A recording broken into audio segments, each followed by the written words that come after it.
죄를 용서받는 것과 몸의 부활과 영생을 믿습니다. 아멘.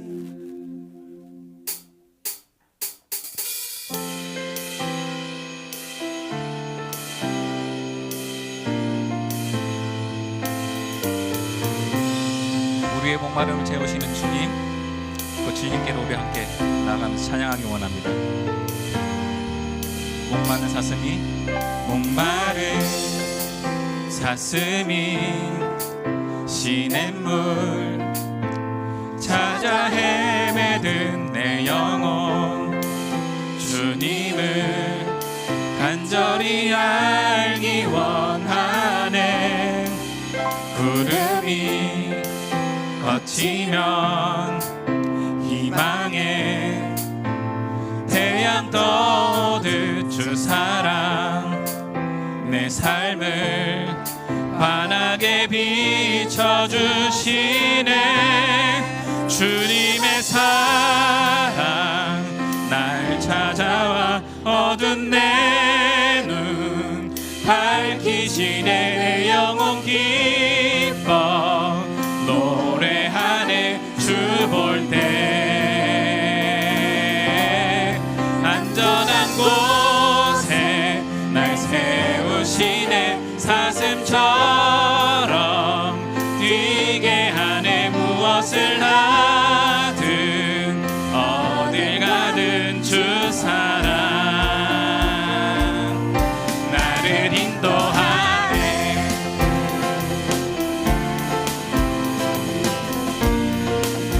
다시 한번 고백할까요?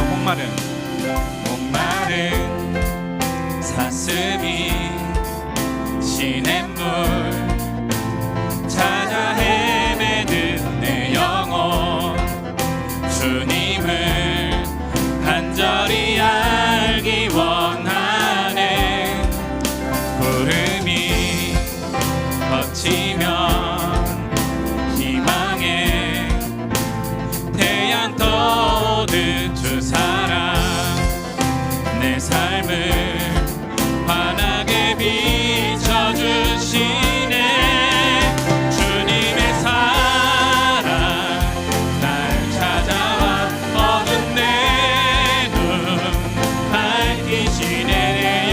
기뻐 노래하네. 주 볼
이곳에 나를 세우시는 주님, 사슴처럼 뛰게 하신 주님, 그 주님만을 갈급하는 심령으로 살아가게 우리를 인도하여 주시옵소서. 그렇게 우리를 인도하시는 하나님께 감사와 찬송의 영광의 박수를 올려드립시다.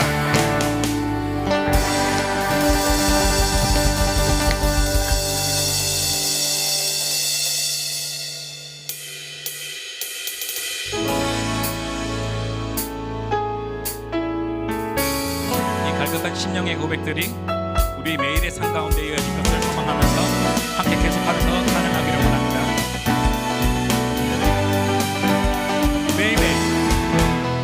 매일매일 반복되는 갈등 속에 하루하루 선택이란 갈림길에 치열하게 살아가는 우리들의 시간 속에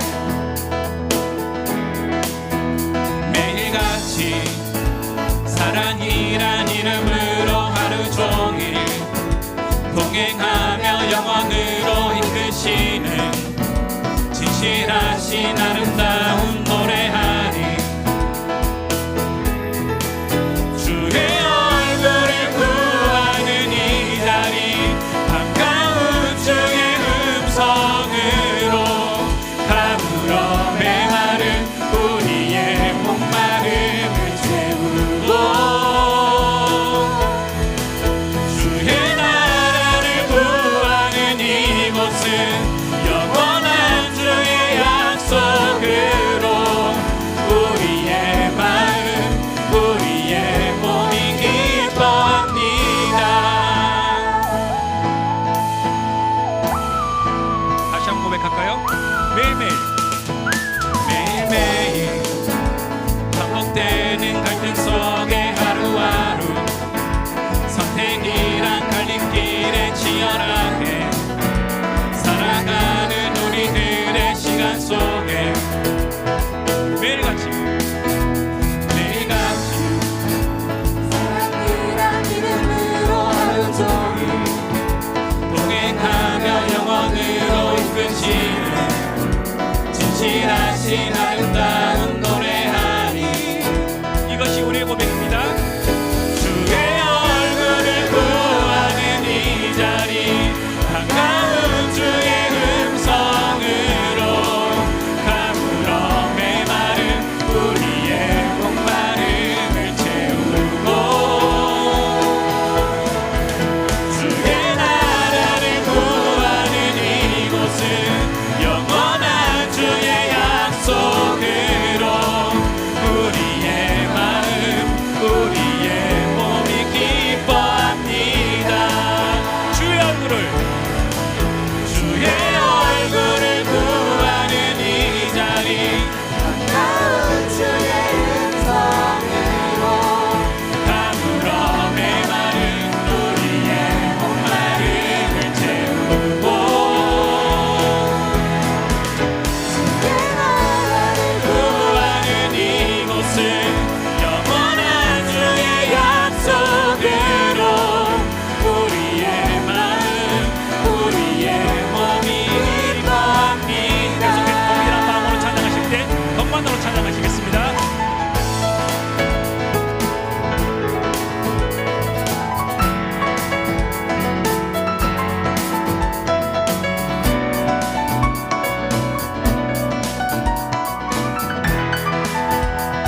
자, 이번엔 기타로요.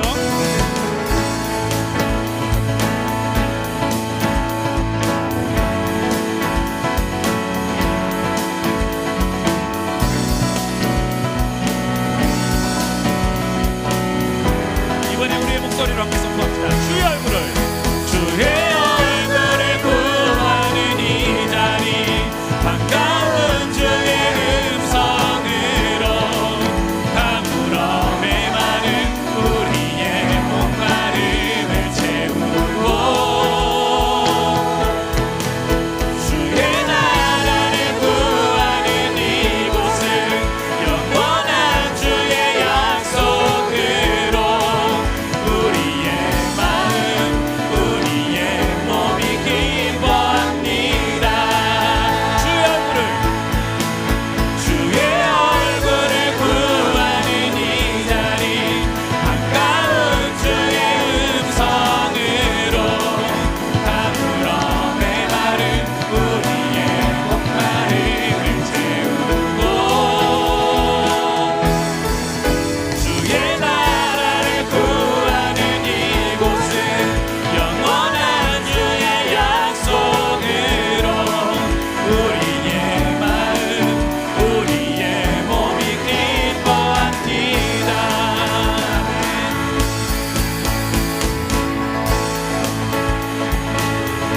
마음 채우시는 주님, 우리의 매일이 주님만을 기뻐하는 그런 삶들로 채워지게 하여 주시옵소서.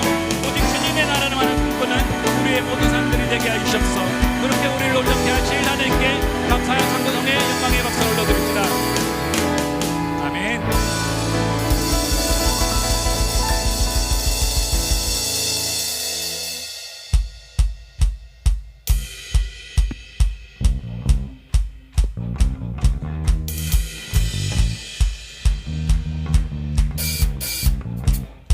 죄인된 우리를 하나님으로 자녀로 삼으신 그 자비하심을 함께 노래합시다. 주자비. 주자비 춤추게 하네 모든 것 다해 찬양해 춤을 추며 그 자비 감사해. 주 영광 외치게 하네. 온 땅에서 주를 높이며 주의 영광 소리쳐 찬양해. 넘쳐 흐르는 용서받은 영혼 이제 주를 보내.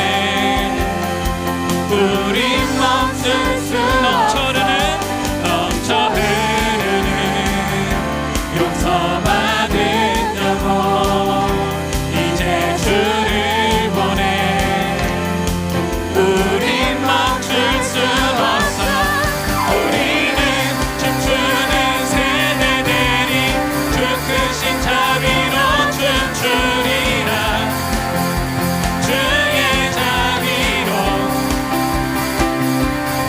주 영광 외치는 세대들이 놀라운 주 영광 외치리라. 주의 영광을.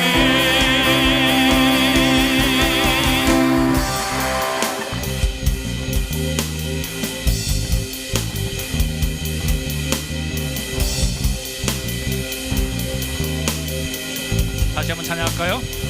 주자비 춤추게 하네. 모든 것 다해 찬양해 춤을 추며 주자비 감사해. 주 영광 외치게 하네. 온 땅에서 주 높이며 주의 영광 소리쳐 찬양해. 넘쳐 흐르는 용서받은 영혼 이제 주를 보내.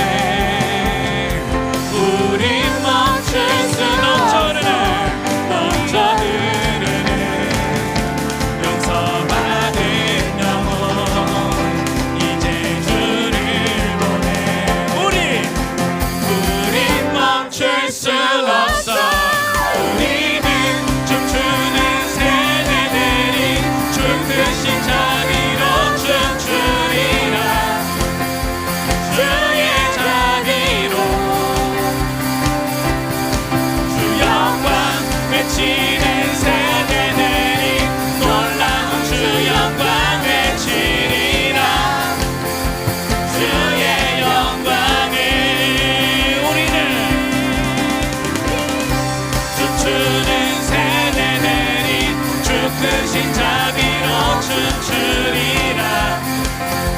주의 자비로 주 영광 외치는 세대들이 놀라운 주 영광 외치리라. 주의 영광을.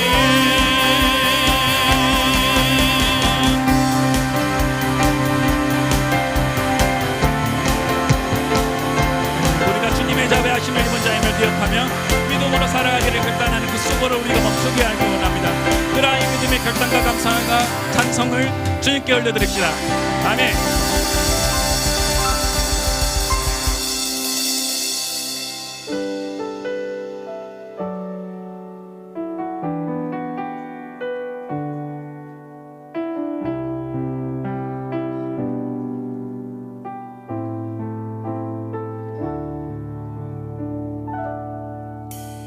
무명이어도 공허하지 않은 것은 예수 안에 난 만족함이라. 가난하여도 부족하지 않은 것은 예수 안에 오직 나는 부요함이라. 고난 중에도 견뎌낼 수 있는 것은 주의 계획 믿기 때문이야.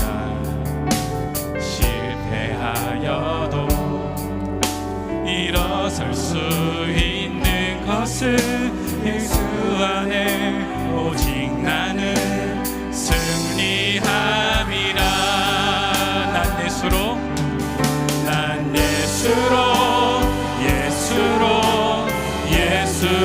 충만하네. 난 예수로 충만하네. 난 예수로 충만하네. 영원한 왕 내 안에 살아계시네.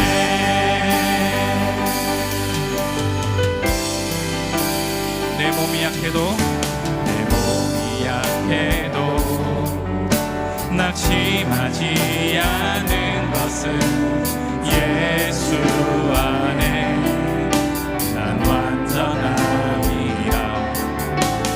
화려한 세상 부럽지 않은 것은 난 예수로 충만. 이것이 우리의 고백이 되기 원합니다. 난 예수로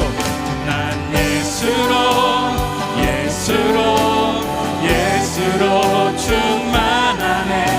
세상 모든 것들도 부럽지 않네. 난 예수로 충만하네. 영원한 왕 내 안에 살아계시네. 아멘. 난 예수로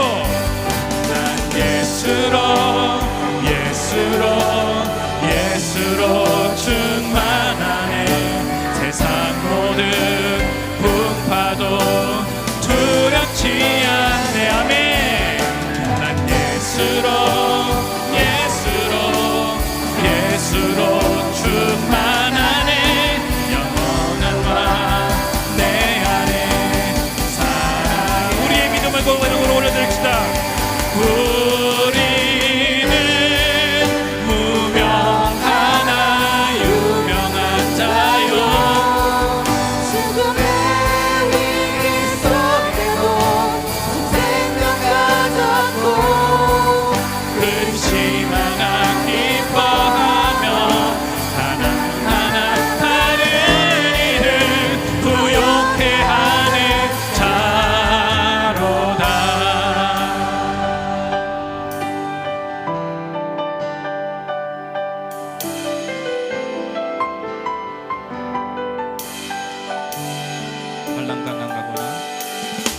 말랑가난과고난 수고로움 속에도 선포는 그 믿음을 지켰네. 주를 섬기는 일에 자신을 다 드리며 진리의 말씀과 성령으로 그 길을 걸었네. 그리스도 안에서 새롭게 하시고. 아멘. 그리스도로 인하여 자유케 되었네. 우리는 무명하나 유명한 자요. 죽음의 위기 속에도 참 생명 가졌고 근심하나 기뻐하며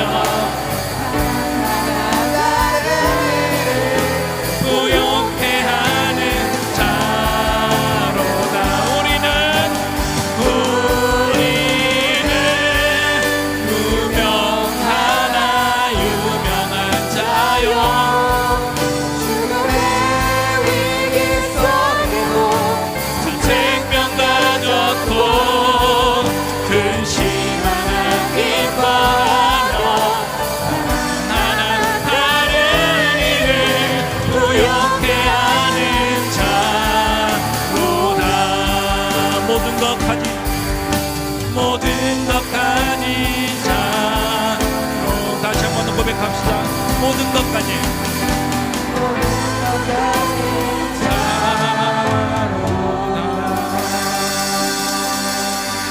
그렇습니다. 주님, 우리는 이미 모든 것을 가진 자들입니다.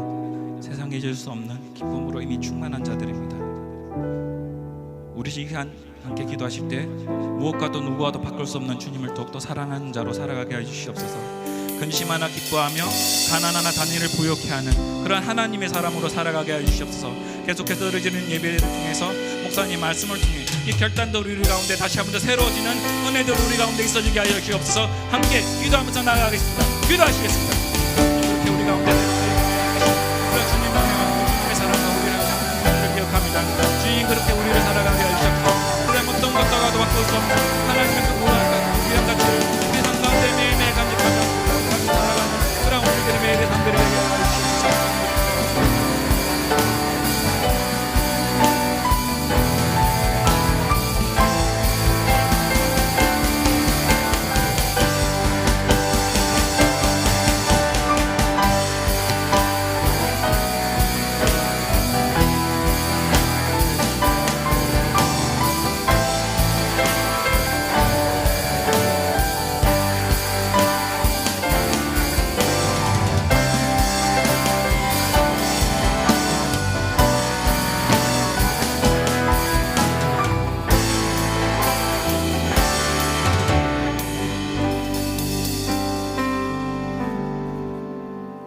상한 심령을 치유하시며 낙심한 영혼에게 새 힘을 주시는 은혜로우신 하나님 참으로 감사합니다. 오늘도 이 자리에 모여 드려지는 저희의 예배를 기쁘게 받아 주시옵소서. 지난 한 주 시냇가에 심겨진 나무같이 부족함이 없는 삶을 살면서도 지나친 욕심 때문에 하나님을 잊을 때도 있었고 하나님의 뜻에 부응하지 못한 행실도 있었음을 고백합니다. 저희들이 알게 모르게 지은 죄를 용서하여 주시옵소서. 이 시간 저희의 몸과 마음을 다해 예배드리기 원합니다. 저희들을 성령으로 충만하게 하옵소서. 모든 염려와 근심을 내놓고 집념을 물리치고 주의 종을 통해 주시는 아버지의 사랑의 음성을 온전히 듣게 하옵소서. 또한 오늘도 이 자리에 많은 삶의 문제를 가지고 나온 저희들을 보시고 찬양 중에 기도 중에 주의 말씀을 듣는 중에 해결받게 하여 주시옵소서. 마음은 함께 하기를 원하지만 참석치 못한 학생과 선생님들이 있사오니 그들이 어디서 무엇을 하든지 이 자리를 기억하게 하시고 하나님의 축복된 자리에 늘 동참할 수 있는 은총을 허락하여 주시옵소서. 이 시간 특별히 말씀을 전해주시는 한성훈 목사님께 은혜 부어주셔서 살인하지 말라라는 주제로 준비한 말씀을 선포하실 때 하나님의 능력과 감동으로 저희들에게 은혜의 시간과 축복의 통로가 되는 귀한 시간이 되게 하시고 믿음이 연약한 자에게는 믿음을 더하여 주시옵소서. 이 모든 예배를 주님께 부탁드리며 길과 진리와 생명이 되신 예수 그리스도 이름으로 간절히 기도드립니다. 아멘.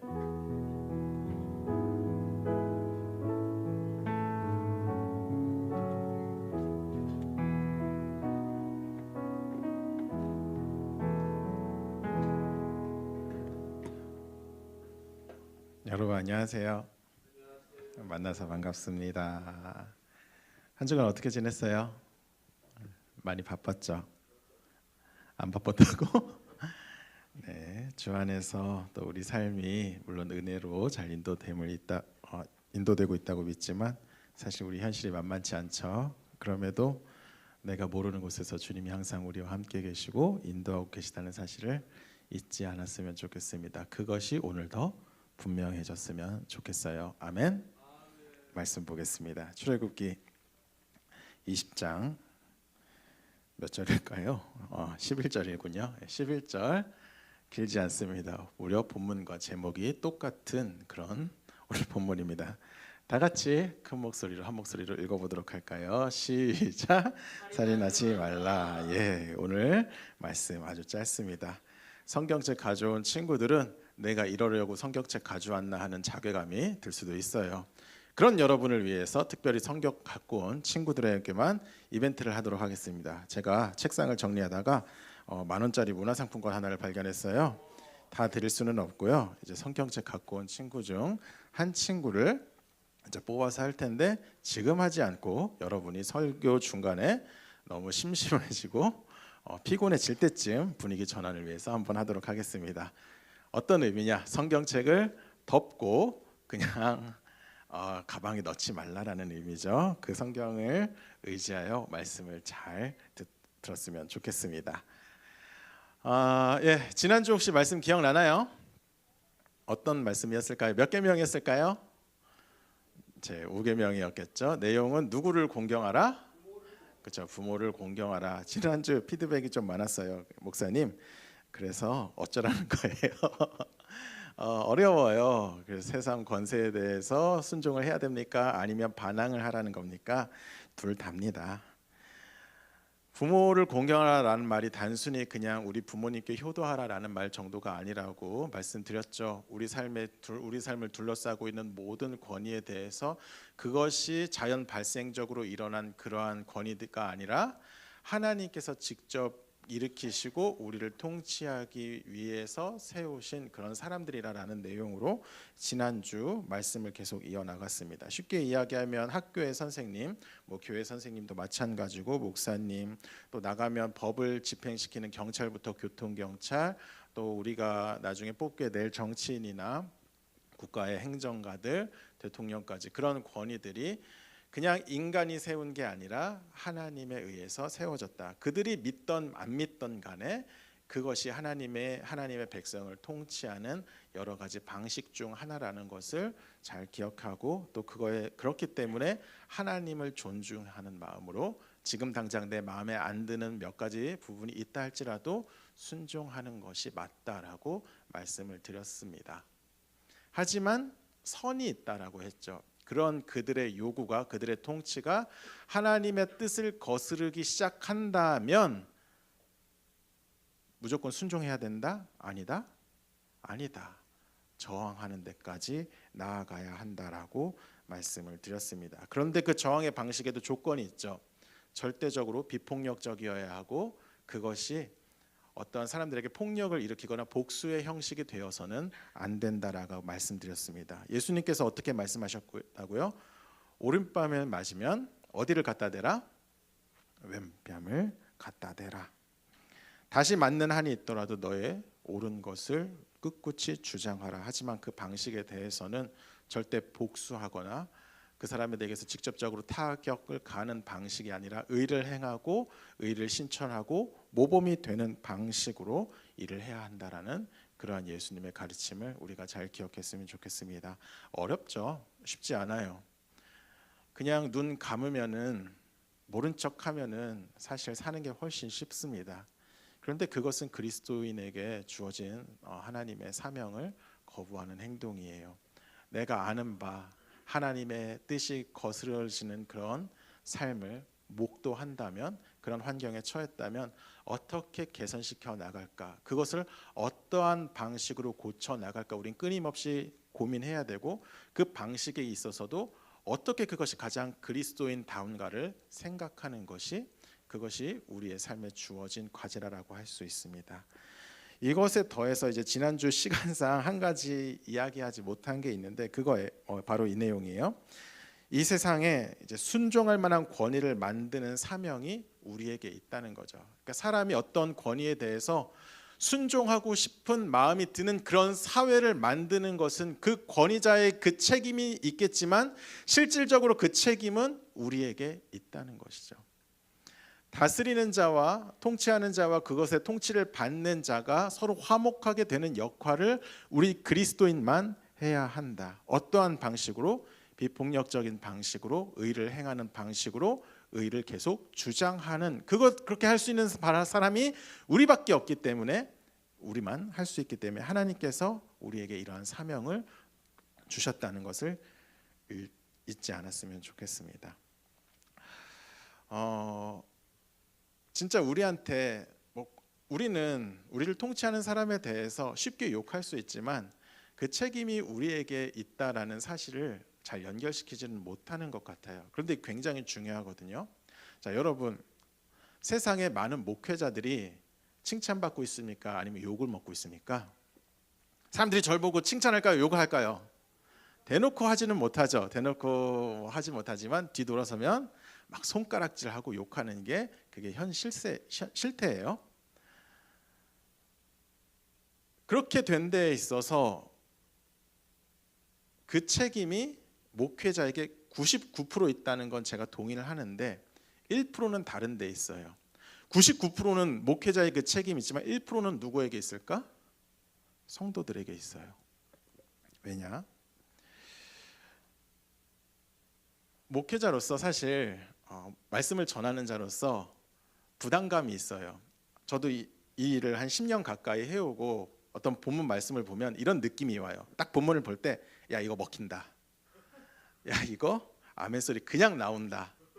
야 이거 대박 칠 수밖에 없는 본문인데 이런 본문이 있고 어떤 본문을 보면은 야 이거 망했는데 야 큰일 났다. 이거 분명 하나님의 말씀인 건 맞지만 이거 들으면 다들 표정 다 이러고 있을 것 같다. 이런 게 와요. 은혜나 복을 준다거나 그런 축복에 가까운 말씀들은 사실 사람들이 받아들이는데 거리낌이 별로 없어요. 여러분은 아니라고 이야기하는데 아니에요. 여러분 표정 다 달라요. 뭔가 좋은 얘기하면은 여러분 받아들이는 자세가 다르다니까요. 뭔가 더 바라보고 뭔가 더 마음을 열어서 그것을 어떻게든 내 것으로 만들려는 그런 모습이 보이는데 이제 회개를 외친다거나 잘못됐다고 하거나 그따구로 살지 말아라라고 이야기하면 뭔가 그럼 너는 이런 식으로 반응을 하면 쉽지 않습니다.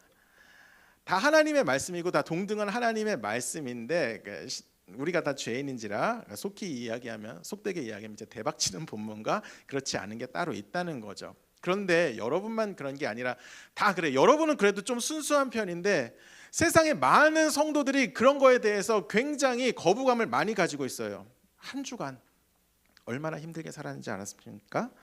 목사님은 그냥 책상에서 성경만 보면 되잖아요. 아닌데 힘든데 모르시고 그렇게 오해를 하시는 경우가 있어요. 가만히 앉아서 그냥 책만 보고 계시면 되잖아요. 우리는 삶 속에서 얼마나 돈 버느라 남의 주머니에서 돈 가져오는 게 얼마나 힘든지 아십니까? 제발 좀 좋은 얘기만 합시다.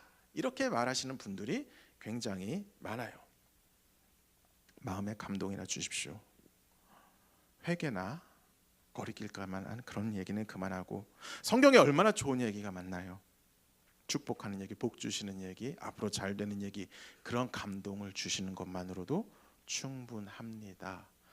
라는 것을 이야기하면 목회자도 인간인지라 흔들릴까요? 안 흔들릴까요? 조금은 흔들리죠. 그럼에도 99% 책임은 목회자에게 있어요.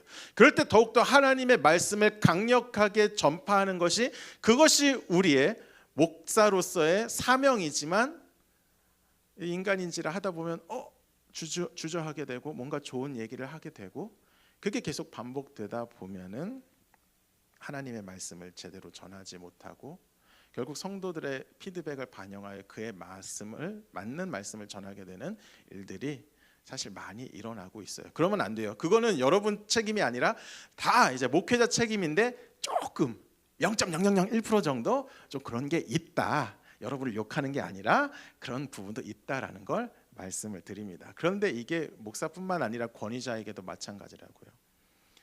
백성들이 시민들이 다스리는 자에게 요구하는 게 뭡니까? 정의로운 통치 아니요? 쉽게 이야기합시다. 돈이요. 지금 당장 내 집 땅값이 오르고 내 하는 사업이 잘 되는 정책을 피면 그것이 도덕적이고 윤리적인 것과 상관없습니다. 그것에 반한다 하여도 일단 나에게 유익이 오면 그것에 대해선 나중에 인기가 떨어지면 그것에 대해서 물어보고 그것에 대해서 비판할지언정 지금 당장 그걸 가지고 뭐라고 하지 않아요. 그리고 참된 통치자, 훌륭한 통치자라고 이야기를 합니다. 인간의 존엄성, 도덕과 윤리 모두가 공평하고 행복하게 잘 사는 것, 내 이익이 그르쳐진다면 그것은 소용이 없는 것이 되죠. 그렇기 때문에 우리는 보통 나에게 이익을 가져다 주는 사람들에게 한 표를 던지곤 합니다. 착하고 선하게 살면 좋겠지만 그것은 뒷전이고 착하고 선한 것이 나의 손해를 가져오면 그것은 멍청한 것이 되어버립니다. 그런 것을 요구하니까 요구받는 사람들이 그에 맞는 통치를 하게 되는 거죠. 그래, 지금 당장 옆 동네가 다 망해도 너희들에게 이익을 가져다 줄게. 내가 조금 불법을 행할 테지만 내가 되기만 한다면은 어떻게든 잘 살게 해줄게. 그것을 우리는 좋은 정책이라고 생각하고 그렇게 하는 사람들을 뽑길 원하죠. 그러면 안 된다라고 이야기를 하는 겁니다. 적어도 우리만큼은요. 내가 아무리 부자 되는 기회를 많이 얻는다 할지라도 악을 행하면서까지 그렇게 하는 것을 원치 않습니다. 그러면 나는 이렇게 얻어지는 부요함을 수치스럽게 여길 겁니다. 당당히 이야기할 수 있어야 합니다. 우리 자리에서 이런 식으로 얻어다 줄 사람이 나의 통치자가 되지 않길 원합니다라는 것을 우리가 계속 이야기하고 그러한 방식으로 우리가 살아갈 때 그 목소리가 점점 커질 때 통치자들, 권위자들도 그것을 보고 변하게 마련이죠. 아, 큰일 났다. 지금 저들이 진짜 원하는 게 지금 당장 물질적, 경제적 풍요함이 아니구나. 정의구나, 평화구나, 진짜 하나님의 뜻이구나. 그것을 어디서 보겠어요? 사람은 단순합니다. 내 어떤 행동에 대해서 누가 좋다 이야기하면은 진짜 좋은 줄 알아요. 아무리 지혜로운 사람도 아무리 칭찬받는 통치자라 할지라도 어느 순간 그거에 넘어가 버립니다. 성경의 선지자조차도 사람을 외모로 보고 판단하는 일이 비일비재합니다. 누가 그랬어요? 사무엘이 그랬잖아요. 사무엘이 하나님의 뜻을 제대로 알고 하나님의 뜻을 세상에 온전히 펼치는 사람이지만 다윗을 뽑을 때 그 다윗의 형제들을 보러 갔을 때 가장 누굴 먼저 보고 왕이라 생각했죠? 다윗 보고 이 왕감이다 이렇게 생각했나요? 아니요. 첫째부터 눈으로 보는 것에 대해서 약한 게 인간입니다. 하나님을 믿지 않는 통치자들도 마찬가지죠. 그렇기 때문에 우리가 하는 행동이 중요한 겁니다. 통치자들이 통치자처럼 행동할 수 있게 만드는 그 원인이 그들에게 있는 것이 아니라 우리로부터 비롯된다. 그 사명이 우리에게 있음을 잊지 마시고 여러분의 삶 속에서 하나님의 방식으로 정의를 실천하는 우리 모든 고등부가 되길 간절히 소망합니다. 아멘. 야, 여기까지 놀랍게도 복습이었어요. 자, 본론 들어가지도 않았습니다. 자, 5계명부터 10계명까지 사람과 사람 사이에 지켜야 할 법을 다루고 있지만 이제 5계명은 사람과 사람을 통치하는 어떤 그 권위에 대해서 그 사이에 대해서 이야기하고 있다면 이제 6계명은 본격적으로 진짜 사람과 사람 사이에서 우리가 지켜야 될 가치에 대해서 이야기를 하고 있습니다. 그 원리와 원칙 첫 번째로 뭐냐? 뭘 하지 말라? 살인을 하면 된다 안 된다? 당연히 안 되겠죠. 그렇죠? 살인을 하지 말라라고 이야기하고 있습니다. 먼저 이야기할 게 있습니다. 이 말씀을 들어서 이제 가끔 좀 이상하게 성경을 보는 사람들이 사형제도 폐지를 외치고 국가 간에 전쟁을 하는 것을 반대하는 사람들이 있습니다. 그런 근거 본문이 될 수 없다는 것을 먼저 깔고 갑니다. 실제로 그런 사람들이 있잖아요. 나는 이제 사람을 죽이면 안 되는 이 말씀을 따르기 위해서 군대에 갈 수 없습니다. 총도 잡을 수 없습니다. 그래서 이제 군대 가는 대신 교도소행을 택하는 그런 사람들이 많이 있죠. 그렇기 때문에 국가가 쳐들어와도 우리는 그냥 그 사람들에게 사랑을 이야기하고 그들을 죽이는 일을 하면 안 됩니다라고 이야기하지만 그것은 성경을 좀 잘못 해석하고 자의적으로 해석하는 겁니다. 한글 성경으로는 살인이라고 하지만 히브리 원문에 나오는 이 살인이라는 단어는 법적인 절차를 통해서 범죄자를 처형하는 데 사용되는 그런 단어가 아니고 전쟁 같은 데 활용되는 단어도 아니에요. 오로지 사람과 사람 사이에서 사람이 생명을 경시하면서 이루어진 살인에 대해서만 경고하는 그 단어입니다. 그렇기 때문에 이것을 가지고 전쟁이나 어떤 사형제도 잘못한 사람을 처벌하는 것을 반대하는 것은 그것은 좀 잘못됐다. 그것은 일단 아니다라는 것을 먼저 깔고 갔으면 좋겠습니다. 자, 그런데 이제 살인하지 말라. 그런 경우가 아니라면 사람을 죽이면 안 된다라는 것 우리가 굳이 성경을 보지 않아도 다 알고 있죠. 그렇죠? 진짜 그런데 죄송해요. 대답이 나올 줄 몰랐어요. 사람을 죽이는 건 안 된다는데 여기서 하나님께서 이 말씀을 진짜 중요하게 생각하시고 얼마나 분노하시는지를 좀 느껴봤으면 좋겠어요. 출애굽기 21장 14절 한번 다 같이 읽어볼까요? 시작.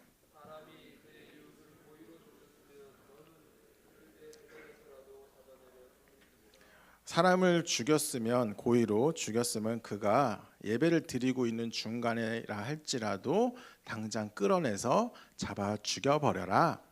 내가 그거 허용한다. 예배가 당장 개판이 되고 예배가 뭐 어지러져서 이제 더 이상 진행이 안 돼도 괜찮다. 정의를 실현하는 이것에 대해서는 절대로 나는 타협하지 않는다라고 하나님께서 말씀을 하고 계신 거예요. 하나님께서 이러한 살인의 행동에 대해서 진짜 수많은 말씀으로 안 된다라고 말씀을 하셨어요. 근데 그렇게 된 이유, 그것은 단순히 윤리적 도덕 차원을 넘어서 인간이 어떠한 형상으로 지어졌기 때문입니다. 이 형상은 뭘까요? 누구의 형상일까? 맞아요. 우리 창세기 때 배웠죠. 하나님의 형상으로 지음을 받았기 때문입니다. 하나님의 형상으로 지음을 받았다. 여러 가지 의미가 있어요. 이것만 이야기해도 뭐 한두 시간 그냥 이야기할 수 있는데 그렇진 않고 쉽게 이야기하면 겁나 사랑한다는 뜻입니다. 자, 여러분, 제가 군대를 어디 나왔을까요? 전투 경찰을 나왔습니다. 전투 경찰은 뭐 할까요? 전투를 한다고? 전투 같은 삶을 살았지만 전투까지는 아니고 그 시위가 일어났을 때 그 가끔 길거리에 방패나 그런 걸 들고 좀 막는 사람들이 있죠. 그런 걸 했었습니다. 지금은 전경 뽑지는 않죠. 옛날엔 그랬었어요. 근데 전투 경찰이 예전에, 지금은 군대 폭력이나 뭐 이런 갈굼 이런 것들이 많이 사라졌는데 전투 경찰은 좀 그게 따라가는 게 느렸어요. 그래서 안타깝게도 제가 있던 시절에 그때도 폭력과 그런 구타가 조금 있었습니다. 저를 갈구는 선임이 있었죠. 그 선임이 사랑스러울까요? 미웠을까요? 당연히 미웠겠죠. 아주 그냥 보이기만 하면 그냥 있는 방패로, 더 이상 이야기하지 않겠습니다. 정말 미웠던 선임이 있었어요. 맨날 때려, 맨날 괴롭혀, 별거 아닌 걸로 막 트집 잡고, 진짜 그런다니까요. 하얀 장갑을 딱 끼고, 이게 영화에서만 나오는 건 줄 알았죠. TV 프로그램이 아니라 진짜로 딱 끼더니 검을 쓱 닦고 먼지가 나오면 내 밑으로 다 집합, 이런단 말이에요. 거짓말이 아니라 진짜였어요. 그렇게 미웠던 선임이었는데 어느 날 이제 시위를 나갔어요. 시위 나갔는데 일단은 우리 가만히 서 있잖아요. 막고 있어야 되잖아요. 막고 있는데 그 선임이 저쪽에서 막 끌려가고 있는 거야. 시위대 안에서 막 쳐맞으면서 막 이렇게 끌려가고 있어요. 그러면 나는 어떤 마음이 들까? 와, 씨, 잘됐다. 주님께서 살아계시는구나. 이랬을까? 아니요. 아니, 누가 우리 선임을, 감히 누가 우리를 건드려, 이러면서 안 돼, 막아야 돼, 이러면서 더 단결돼서 어떻게든 구해내려고 정말 몸을 바쳤던 기억이 있어요. 왜 그렇게 돼요? 공동체는 그래서 무서운 거예요. 일단 지지고 볶고 때리고 미워도 한 공동체에 속해 있잖아요. 평소엔 미웠고 꼴배기 싫은데 그런 위기의 순간이 되면은 지켜야 될 사람이 된다니까요. 여러분은 진짜 느낄지 모르겠는데, 진짜 여러분이 실제로 그런 데 나아가 보잖아요. 좀만 보면 피를 보는 공간이잖아요. 실제로 뭐 좀 심하신 분들은 이제 낫을 들고 나오거나, 그냥 장난이 아니야. 애들 싸움이 아니라 실제로 심각한 부상이 이어질 수 있는 그런 상황에서 같이 먹고 자고 했던 사람은 아무리 미워도 어떤 일체감이 생깁니다. 그럼 그 위기 순간에 나는 그 사람은 미워서 끌려가서 그냥 맞아 죽어야 될 사람이 아니라 지켜야 할 사람으로 변해버려요. 미운 사람조차도 그렇다고요. 근데 하나님은 자기 형상대로 우리를 그렇게 지으셨어요. 자기 자신과 마찬가지로 자기와 똑같은 권위를 주시고 똑같은 가치를 주시고 하나님과 같은 능력은 없지만 하나님 대하듯이 하나님이 사랑할 대상으로 우리를 지으셨는데 그 대상을 죽인다. 그러니까 하나님의 미움이 클 수밖에 없는 거죠. 특별한 비전과 특별한 목적과 자기의 사랑을 쏟아부을 대상을 지어놨는데 그를 통해서 내가 이루고 싶은 게 너무 많은데 그 생명을 죽인다. 그냥 60억 인구 중에 한 사람 죽이고 만 것이 아니라 하나님의 마음을 꺾어버리는, 그 마음을 아프게 하는 행동이죠. 하나님께서는 우리 모든 생명을 다 사랑하십니다. 놀랍게도 하나님 믿는 사람만 하나님은 하나님을 믿는 사람들만의 하나님이 아니라 하나님을 믿지 않는 사람들의 하나님이기도 합니다. 물론 나중에 구원에 대해서는 그들이 그 구원 안으로 들어갈 수는 없겠지만 그럼에도 하나님께서는 일단 모든 인간을 자기의 형상대로 지으셨기 때문에 그리고 그것을 여전히 타락한 인간들 속에 나눠있기 때문에 사람을 죽이는 것을 원치 않아 하십니다. 그래서 이런 축복을 주셨죠. 창세기 8장 17절을 한번 읽어보도록 하겠습니다. 시작. 와 함께한 모든 일.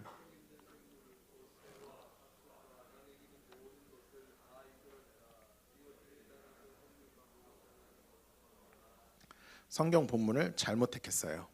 이 본문이 아닌데 잘못했네요. 생육하고 번성하고 땅에 충만하라 이 본문을 해야 되는데 요거는 비슷했는데 다른 본문입니다. 부끄러우니까 빨리 넘겨주세요. 그래서 이게 아니었는데 어쨌든 하나님께서는 알죠? 다 알잖아요. 그렇지? 죄송해요.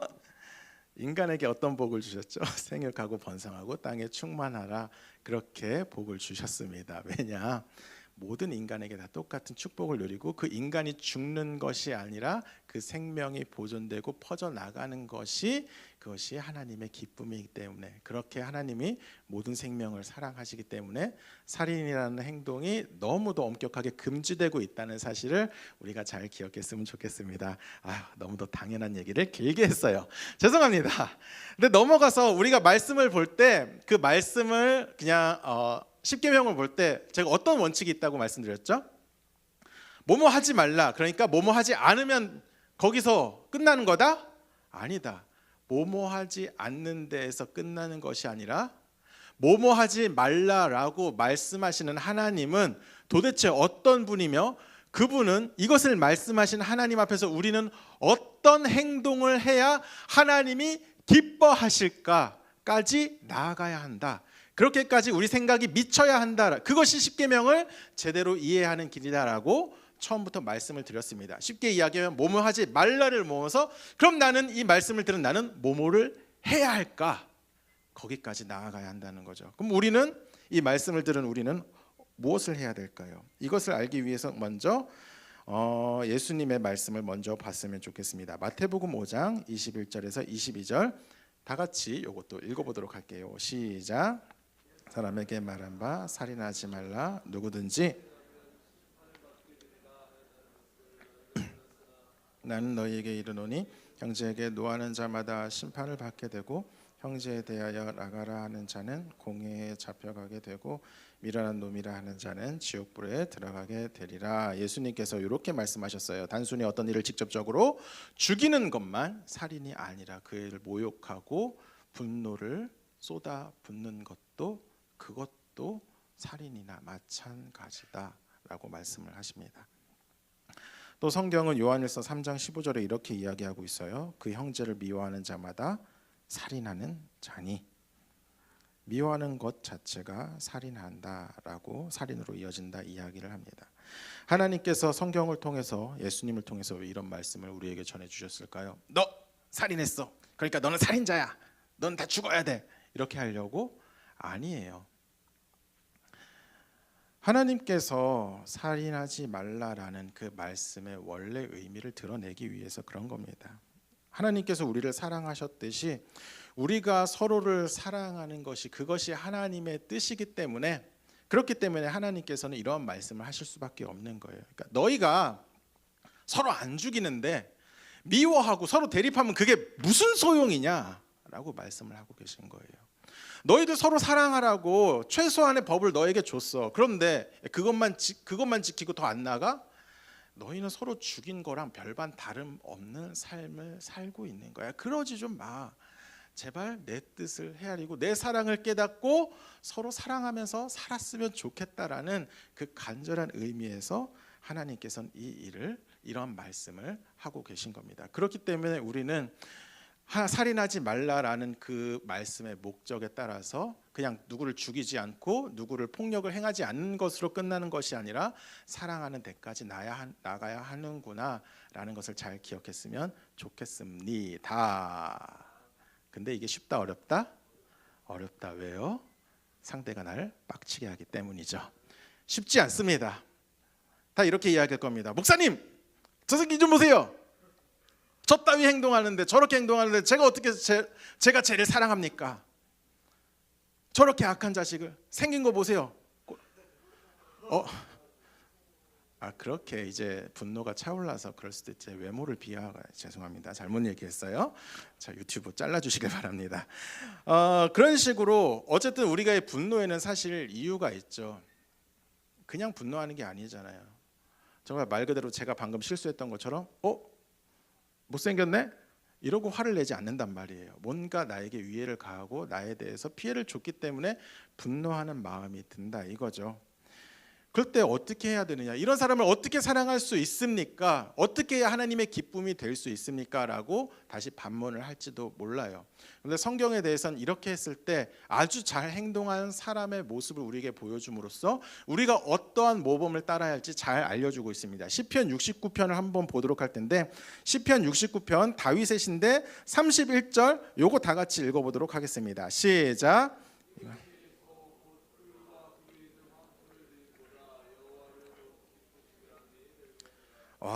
여러분 구약에는 예배가 아니라 제사를 드렸죠. 근데 다윗이 자신감이 있어요. 내가 하나님께 뭔가 기도를 드렸는데 이것이 황소를 드리는 제사보다 하나님을 더욱더 기쁘게 했다라고 당당하게 이야기를 하고 있는 겁니다. 황소가 얼마 정도 할까요? 내가 헌금을 1,000,000원 하는 그런 예배를 드림보다 하나님께서 내 이 기도 한마디를 더 기뻐하신다라고 말씀을 통해서 다윗이 이야기를 하고 있는 겁니다. 도대체 어떤 기도를 하였을까? 이벤트 들어갑니다. 자, 성경을 펼쳐서 시편 69편 22절에서 28절을 먼저 읽는 친구에게 문상 10,000원 드리도록 하겠습니다. 자, 일단 나와 있죠. 자, 시편 69편 몇 절까지죠? 22절부터. 한번 보여주세요. 한번 읽어주세요. 마태복음. 그들의 밥상이 올무가 되게 하시며 그들의 평안이 덫이 되게 하소서. 그들의 눈이 어두워 보지 못하게 하시며 그들의 허리가 항상 떨리게 하소서. 주의 분노를 그들의 위에 부으시며 주의 맹렬하신 노가 그들에게 미치게 하소서. 몇 절까지? 계속. 그들의 거처가 황폐하게 하시며 그들의 장막에 사는 자가 없게 하소서. 무릇 그들이 주께서 치신 자를 핍박하며 주께서 상하게 하신 자의 슬픔을 말하였사오니 그들의 죄악에 죄악을 더하사 주의 공의에 들어오지 못하게 하소서. 그들을 생명책에서 지우사 의인들과 함께 기록되지 말게 하소서. 오직 나는 가난하고 슬프오니. 박수 한번 쳐주세요. 자, 준비하는 자가 없게 돼 있습니다. 그냥 이 말씀을 뭐 일일이 다 해석할 수는 없고 일단 분위기만 보자고요. 그래서 일부러 그냥 한 페이지에 넣었어요. 여러분 분위기 어때요? 좋아요? 쌀벌해요? 엄청 살벌합니다. 다윗이 이런 기도를 드렸어요. 하나님께 주님 죽여주세요. 내 원수를 싹 망하게 해주시고 완전 천국도 못 가게 해주시고 뭐 먹는 것도 다 탈나게 해주세요. 완전 주님 안에서 주님의 심판을 받게 해주세요라고 이야기를 합니다. 이 기도가 하나님의 기쁨이 될 것이다라고 이야기합니다. 여러분 이해가 됩니까? 좀 그렇죠. 다윗 정도 되면 그래도 아무리 원수한테 핍박을 많이 받아도 주님 다 옳구야 뜻이 있겠죠. 주님 날 용서해 주시고 괜찮아요 신경 쓰지 마세요. 주님 더 이들을 사랑할 수 있는 마음을 주십시오라고 하면은 그게 기쁨이 될 것 같은데 그렇지 않고 주님 다 죽여주십시오 이렇게 말하는데 이것이 하나님의 기쁨이 될 것 같다라고 이야기를 합니다. 다윗이 왜 이렇게 하나님 앞에 정말 길게 원수를 보복을 해달라고 이야기를 했을까요? 그것은 앞에 제가 다 이야기할 수 없는데 쉽게 이렇게 이야기해 드릴게요. 다윗이 부르짖는 이유는 진짜 억울하기 때문입니다. 앞에 내용을 보면 제가 하나님 앞에서 내 죄를 숨길 수 있는 능력이 없습니다라고까지 이야기를 해요. 나 아시잖아요. 나 바보 같은 사람입니다. 죄를 졌는데 하나님 앞에서 내 죄를 숨길 수 있는 그런 간교한 존재가 아니라니까요. 근데 그 하나님 앞에 섰을 때 저는 죄가 없습니다라고 이야기합니다. 원죄에 대해서 이야기하는 건 아니고 그 당시 이 핍박을 받을 때 정확히 뭔지는 모르겠지만 굉장히 억울한 어떤 일을 당해서 하나님 앞에서 다윗이 이렇게까지 울부짖으며 기도를 드리고 있다는 것을 우리는 볼 수 있어요. 그런데 진짜 짜증나는 게 뭔 줄 알아요? 진짜 다윗에게 이 상황이 어려운 게 뭐냐면 그렇게 자기를 공격하는 사람들이 평소 원수들이 아니라 저기 블레셋이 아니라 가장 가까운 가족들이 자기를 공격해서 그래요. 세상 모든 사람들이 날 공격하고 욕해도 끝까지 내 편이 되어줘야 할 그 사람들이 내 편이 되어주기는커녕 앞장서서 나를 손가락질하고 욕하고 모함에 빠뜨리게 하고, 그러니 다윗은 굉장히 화가 날 수밖에 없는 겁니다. 그래서 분노가 치밀어 올랐고, 그래서 그 기도를 하나님께 이렇게 내 모든 분노를 담아서 하나님께 올려드리고 있는 거예요. 그런데 여러분 다시 생각해 보세요. 이 상황에 대해서 생각해 보자고요. 이것은 어떤 것을 의미하냐? 다윗이 스스로 원수를 심판할 수 있는 당위를 세워주는 상황이라고 할 수 있습니다. 내가 결백해요. 하나님 앞에서 결백하면 그들이 나에게 뭔가에 대해서 잘못했을 때 나는 그거에 대해서 보복을 할 수 있어요. 그리고 그렇게 되면 오히려 사람들이 나 칭찬해요. 잘한다. 하나님의 공의의 하나님께서 너의 손을 통해서 저 원수들을 심판하시는구나. 역시 다윗이야. 역시 장군이야. 역시 왕이시여. 완전한 하나님의 사람이다라고 오히려 칭찬받을 그러한 상황이라고요.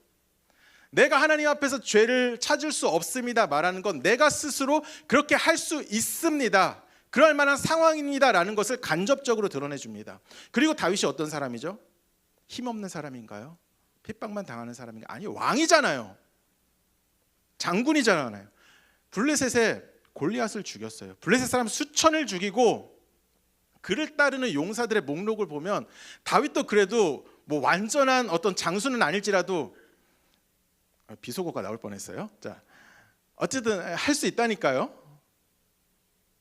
그냥 닥치면 다 죽일 수 있었어요. 중요한 건 다윗이 지금 그렇게 하지 않았다라는 겁니다. 가족이 날 공격한다, 어떤 의미가 있죠? 나와 가까이에 있다는 거예요. 언제든지 마음만 먹으면 내가 그를 복수할 수 있는 그런 상황인데, 다윗은 그리고 그렇게 하면은 모든 사람들에게 다 칭찬받을 만한 상황인데 그렇게 하지 않고 그 끌어오는 분노를 하나님 앞에 올려드리고 있는 겁니다. 제가 이것을 나름대로 해석해 봤습니다. 하나님, 내 나름대로 내가 원수를 칠 수 있을 만한 상황에 있습니다. 그럴 만한 힘도 있고 상황도 되고 날 막을 수 있는 사람도 없습니다. 내 손에는 복수의 칼이 있습니다. 그런데 그 칼을 함부로 휘두르지 않겠습니다. 그 칼을 하나님께 올려드릴 터이니 주께서 대신 휘둘러 주십시오. 이 분노의 말은 단순한 그의 분노를 표출하는 데 끝나는 게 아니라 나보다도 더 정확하게 일하실 하나님을 믿고 믿음을 선포하는 그런 기도의 내용이란 걸 여러분 잘 기억했으면 좋겠습니다. 내가 하는 것보다, 내가 나를 판단하는 것보다 그래도 하나님께서 더욱더 정확하시고 하나님께서 하시는 일이 더욱더 완전하시기에 나는 이 일을 하나님께 맡겨드립니다. 그럴 수 있는 분이라는 것을 내가 믿습니다 라는 그 믿음이 하나님을 기뻐하게 하시는 그 믿음의 선포이기 때문에 이것이 겉으로는 분노의 모습이라 할지라도 그래도 이것이 황소를 드리는 것보다 더 깊은, 더 하나님을 기쁘시게 하는 기도의 내용이 될 수 있었다는 것을 우리 친구들이 잘 기억했으면 좋겠습니다. 믿음이 없이는 하나님을 기뻐하시게 할 수 없어요. 여러분, 믿음이 뭔가요? 여기서 백날 찬양하면서 믿음이 없이는 기쁘시게 못하나니 이거 뭐 10번 부르면 그 믿음이 있는 건가요? 아니요. 다놓고 이야기합니다. 여기서 튀지 않는 학생이라 할지라도 겨우 예배 온 그런 학생이라 할지라도 찬양할 때도 부끄러워서 박수도 제대로 못 치는 학생이라 할지라도 삶 속에서 분노의 자리에 있을 때 묵묵히 그것을 참고 아무 말 못하는 그 친구가 오히려 하나님 앞에서 하나님의 믿음으로 기쁘시게 하는 그런 친구가 될 수도 있습니다. 꼭 그렇다는 건 아니겠지만 극단적으로 이야기하면 그렇다고요. 중요한 건 우리 삶 속의 행동이라는 거죠. 우리는 어떻죠? 우리는 우리의 정의가 너무도 충만해요. 객관적이지도 않아요. 우리의 주관 속에서 내가 옳고 그름을 판단하고 그 옳음이 틀릴 수 있다라는 생각조차 하지 않습니다. 그리고 그 옳은 것을 바탕으로 어떻게든 나를 공격한 자에게 틈만 나면 그것의 말이나 행동으로 상처를 주고 복수를 하려는 데 혈안이 되어 있죠. 그리고 그것을 우리는 사이다라고 이야기하면서 나 이랬어 자랑하기까지 합니다. SNS에서 무슨 사이다 썰 뭐 이런 거 나온 거 있잖아요. 그건 그리스도인의 삶이 아니에요. 안타깝게도 그렇게 복수하고 통쾌하게 하는 것이 우리의 복수의 방식이 아닙니다. 그런 것을 말할 때마다 분노는 할 수 있어요. 그것을 어디에 가지고 가느냐가 중요한 거죠. 다윗은 자기가 스스로 칼을 휘두를 수 있는 상황임에도 불구하고 하나님께 드렸습니다. 이것이 살인하지 말라는 거예요. 살인하고 싶은, 누군가를 미워하고 싶은 충동이 있을 때 그것을 제대로 공평하게 공의로서 통치하실 수 있는 하나님을 믿고 하나님 앞에 나아가라. 살인하지 말라는 가만히 있음으로 되는 행동이 아닙니다. 지킬 수 있는 계명이 아니에요. 그분을 더욱더 믿고 신뢰하고 그분을 온전한 믿음으로 그에 합당한 행동까지 나아가는 게 진짜 이 계명을 온전히 지키는 것이라는 것을 우리 친구들이 잘 기억했으면 좋겠습니다. 그 다윗과 같이 행동하는 여러분이 되길 바라는데 한 가지만 더 이야기하고 싶어요. 그런데 저는 지금 우리는 그것으로 부족하다고 생각해요. 여러분은 그 다윗을 뛰어넘어야 합니다. 그럼 어떻게 해야 되느냐? 제가 여러 가지 설명을 하려고 했는데 딱 영화 어쩌다가 짤을 하나 찾았는데 그게 너무 감명 깊어서 일단 영상을 한 5분 정도 보고 이어서 나가도록 하겠습니다. 혹시 영상 틀어주실 수 있으실까요? 한번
되어야 한다는 것이죠. 세상이 어떤 세상이죠? 아무리 노력해도 내 손에 뭔가를 쥐려고 해도 쥐어지지 않은 세상이 아닙니까? 이 배경이 어떤가요? 배경이 어떤지 알아요?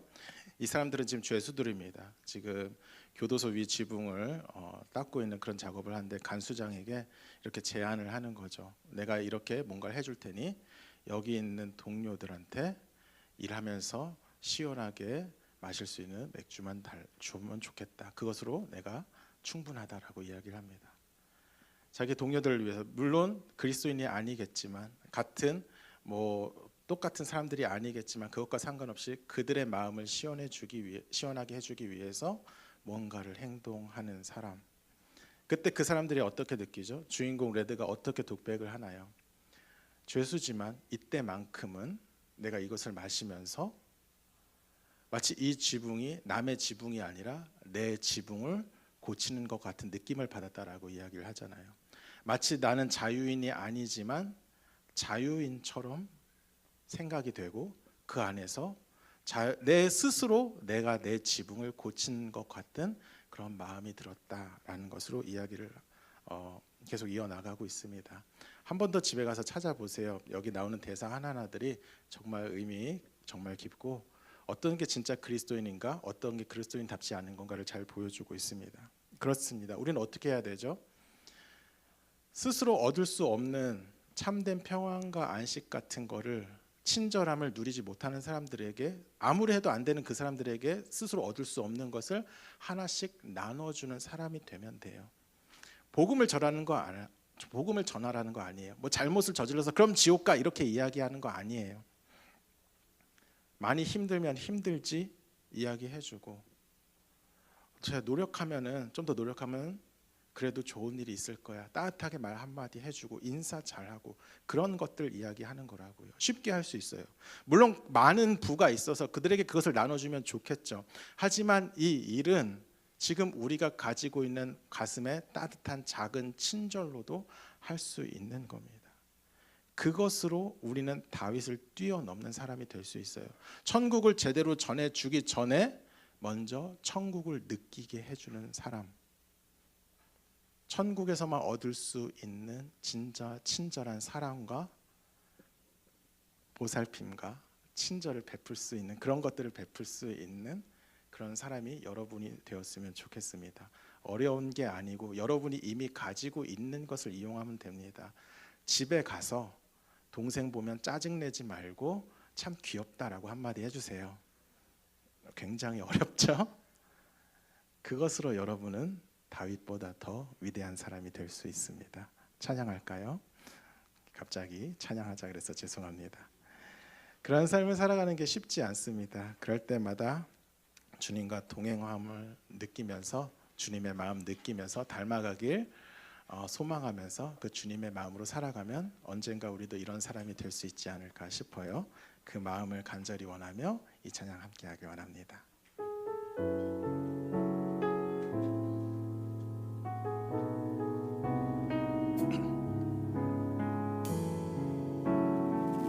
우리 삶을 주께서 사용하시기 바라며 은혜로 날 모드시고 사랑으로 품어주셔도 내 마음 한 자락도 지키지 못하는 이 모습 부끄럽습니다. 따스한 곁에 내어주신 따스한 곁을 내어주신 주님 앞에 나아갑니다. 표현 못할 긍휼로 나를 붙드시는 주 이름만 바라봅니다. 매일 마주한 매일 마주한 슬픔을 견뎌나가며 주 예수의 마음을 닮아가네.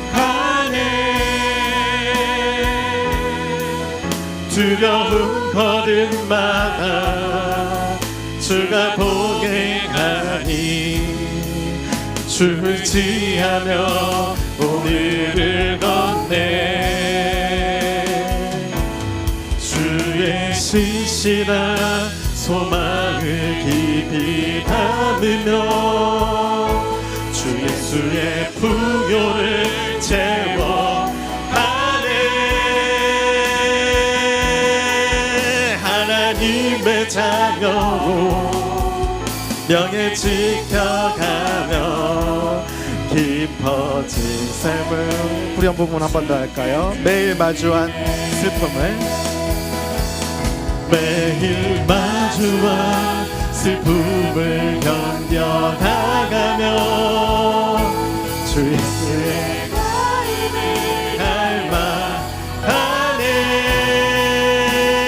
닮아가네. 두려운 걸음마다 주가 동행하니 주를 지하며 오늘을 걷네.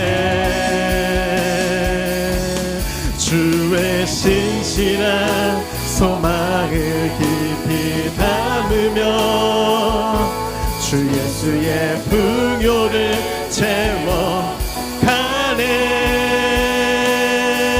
채워가네. 하나님의 자녀로 명예 지켜가며 깊어진 삶을 같이 기도하면 좋겠습니다. 우리 삶 속에서 내 삶을 주께 드릴 만한 삶이 되게 하여 주옵소서. 나의 삶에 주님의 풍요로움이 담겨 그것이 세상에 퍼져나가는 복된 그런 방식으로 쓰임받는 우리가 되게 해달라고 다 같이 간절히 주님께 기도로 나아갔으면 좋겠습니다. 기도하겠습니다. 하나님, 우리에게 은혜를 더하사 다른 사람으로 할 수 없는 하나님의 풍요를 담는 그릇으로서 우리를 사용하여 주시면 감사합니다. 하나님 아버지, 원합니다. 삶 속에 여러 가지 어려움으로 또 힘든 마음으로 그러지 못하고 내 감정에 충실했고 하나님의 사랑을 누군가에게 전달하는데 굉장히 인색했습니다. 누군가를 공격하는 건 쉬웠고 비판과 비난하는 건 쉬운데 좋은 말, 착한 말 한마디 하는 게 왜 이렇게 어려운지요? 주님, 그것부터 우리가 지켜나가기 원합니다. 살인하지 말라라는 것은 단순히 누군가를 죽이지 않고 끝나는 것이 아니라 주님의 사랑을 전하는 데까지 나아가야지 아버지 계명을 온전히 지키는 것이라고 배웠습니다. 하나님 아버지, 그러한 사랑이 먼저 내 안에 담기게 하여 주시옵시고 느끼게 하여 주시옵시고 누리게 하여 주시옵시고 그런 주님의 친절함, 존재의 따스함을 세상에 전하는 우리가 될 수 있도록 주여 도와주시옵소서. 주님 사랑합니다. 주님께서 우리를 인도해 주시옵소서. 주님이 우리의 삶을 이끌어 주옵소서. 감사드리며 예수님의 이름으로 기도합니다. 내 삶에 주님의 작은 친절이 담기고 그것이 자연스럽게 세상에 흘러나갈 때까지 연습하고 노력하겠습니다. 인도하여 주옵소서. 감사드리며 예수님의 이름으로 기도드립니다. 아멘. 찬양하면서 우리 준비한 예물 드릴까요?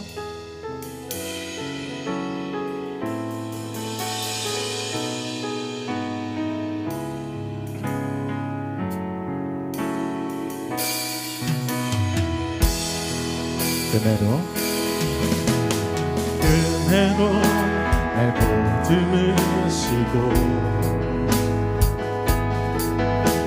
사랑으로 품어주셔도 내 마음 한 자락도 지키지 못하니 이 모습 부끄럽습니다. 따스한 곁을 내어주신 주님 앞에 나아갑니다. 노여 못할 긍휼로 나를 붙드시는 주 이름만 바라봅니다. 매일 마주한 슬픔을 견뎌나가며 주 가네 두려운 걸음마다 주가 동행하니 주 의지하며 오늘을 걷네 주의 신실한 소망을 깊이 담으며 주 예수의 풍요를 채워가네 하나님의 자녀로 명예 지켜가며 깊어진 삶을 주께 드리네.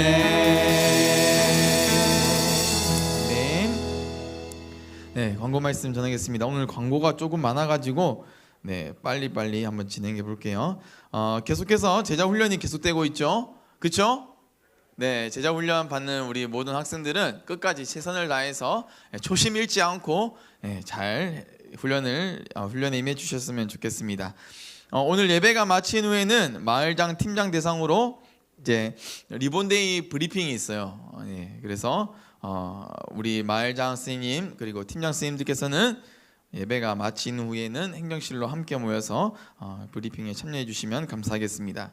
오늘 오후 2시 사랑홀에서 학부모 기도회가 있어요. 그래서 우리 자녀들을 위해서 함께 우리 부모님들께서 기도하는 시간이 있는데 여러분들도 이 시간에 함께 와서 같이 기도해 주셔도 좋고 지금 이 시간 누군가가 나를 위해서 기도해 주고 있구나라는 그런 따뜻한 마음을 좀 가졌으면 좋겠습니다. 우리 스님들께서도 함께 와서 우리 학생들을 위해서 또 자녀들을 위해서 기도해 주셨으면 좋겠어요. 참고로 오늘 학부모 기도회 때 한성은 목사님께서 차양 인도를 하신답니다. 그래서 네 좋습니다.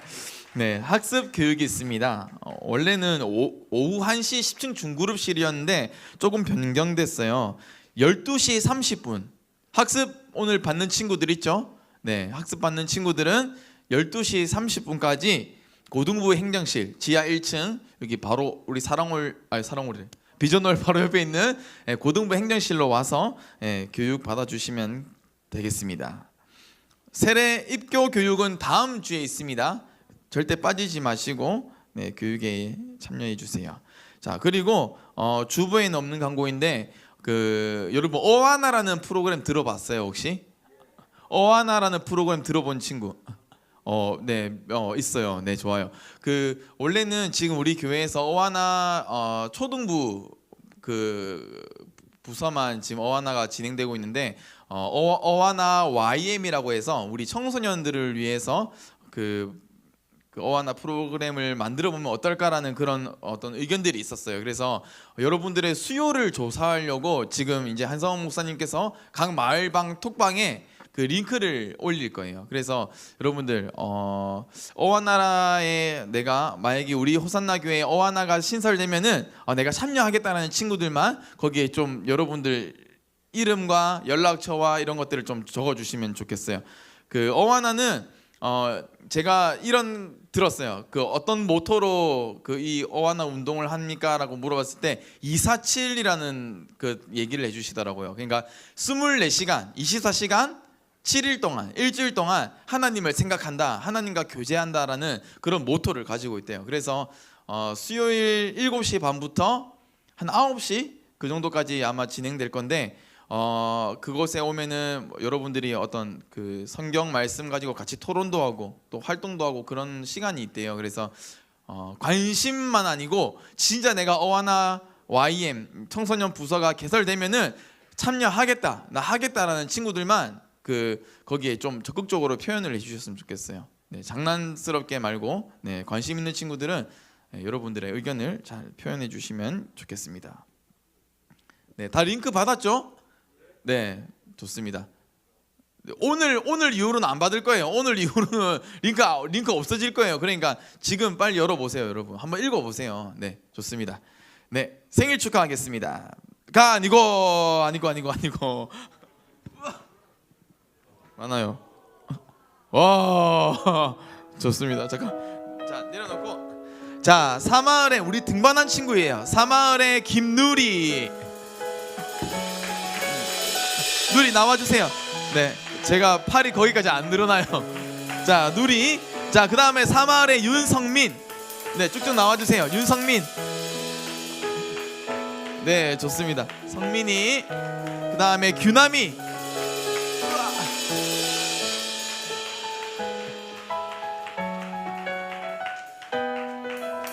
규남이.